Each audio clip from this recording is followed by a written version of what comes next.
Welcome to the digital whiteboard built into Canva. Canva is a robust, free website for teachers. Canva.com, you can sign up for free as an educator.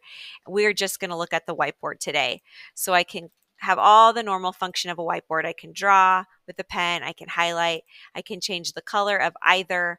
I can also change the thickness and the transparency of either the pen or the whiteboard, or the pen or the highlighter. Then I can go into elements, and I feel like this is what sets Canva apart.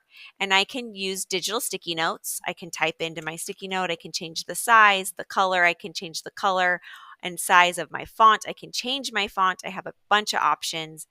But then I can type in just about anything under elements and access a bunch of media and graphics.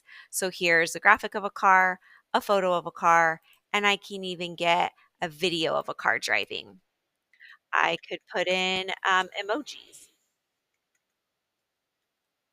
and get a whole bunch of options, especially if I go to graphic. So you can get stickers like you would in any other whiteboard. You also have a timer built in, and that timer has music, acoustic music that you can play while your timer's running. You can also go to Magic Media and put in a prompt like an otter surfing and eating pizza, and then it will generate that picture for me. And of course, you have a text box, so you can type right into Canva as well.